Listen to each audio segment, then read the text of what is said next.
Good gravy. It is first part of November. I think it's the 8th. I'd have to look at a calendar. Don't shoot me. Don't hate me on that one.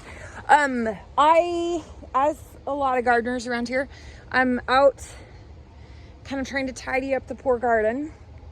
The thing to me that is super disheartening are my tomatoes. And not that my tomatoes did piss poorly. It's just that I think they just got going so late. I have so much green fruit. And I know there's a lot of people who are like, oh, you can ripen them up in your wherever. It's just that I have never had any success doing that. And then I end up with a pile of rotten tomatoes. So I'm just throwing them out in hopes that the goat and the deer and just, you know, they'll rot and build soil and God knows what. But I am on my last row of tomatoes, cleaning those up.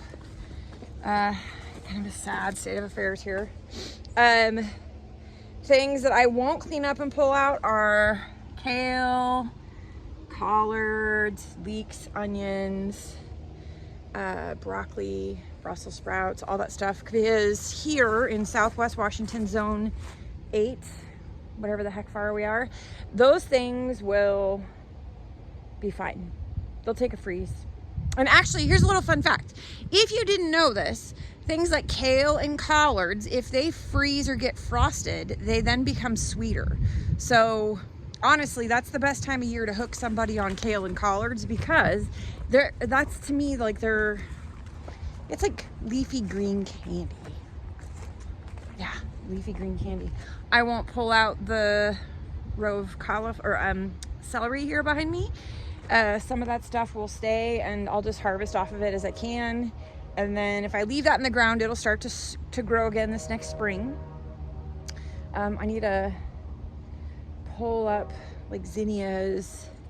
And I left a whole pile of green beans. Actually, they're not even green beans. I left a whole pile of, although I do have green beans, of these red noodle beans. They were like super long. I left all the pods out here. Some of them are molded. That's terrible.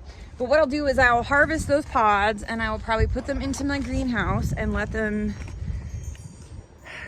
crispify, for lack of a better terms. I will let them kind of crispify, harden up, and then I will have some bean seeds for next year. I am surprised actually at how well the green beans still look on that part of the arch. I did harvest, and I don't know if I did a video about this, but I did harvest all of the squash out of this garden, all the squash that was growing up the front by the gate, and all the squash, all the squash that was growing in my front strip.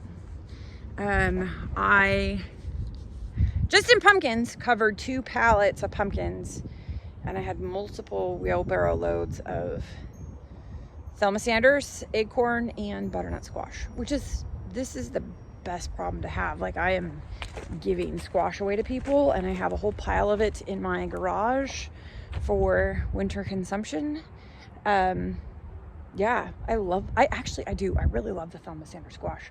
So today I'm hoping to get these tomatoes cleaned up, my cherry tomatoes cleaned up. I am gonna come harvest my yams. I should have done this probably a month ago, but whatever. Here, I'm gonna turn this around, see if you can see this. So there is, see this right there in the dirt? There is little tips of yams. So I'm gonna be very excited to harvest those. I'm probably gonna collect myself a few more nasturtium seeds. And yeah, I've just, been working on slowly trying to get through this garden. It's not all going to get tidied up because I don't tidy everything up, because I leave stuff out here for the winter time and overwinter stuff, and maybe with some luck I will end up with some marigolds that sprout on their own. I actually haven't had that in a couple years, but that's my hope. My hope is that some of that stuff will sprout on its own. It's crazy. I've got some carrots. I did use some in a soup last night for my child who's been sick, and it's just so awesome, that fresh carrot flavor. All of my dozen carrots. But here's something else that's kind of fun.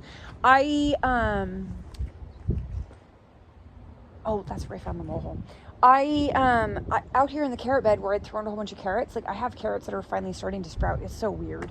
And I have a ton of radishes that had gone to seed that are finally starting to sprout. Also very weird, but I'm going to let it go.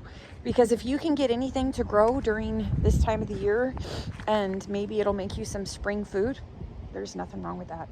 So yeah, the garden is kind of looking not at her finest, but she still to me is a work of art and beauty from this year. So I'm gonna leave it at that. Everybody get out there and clean up and farm your own yard. I am gonna get back to my cleanup because, well, it's a halfway decent day and this thing looks atrocious.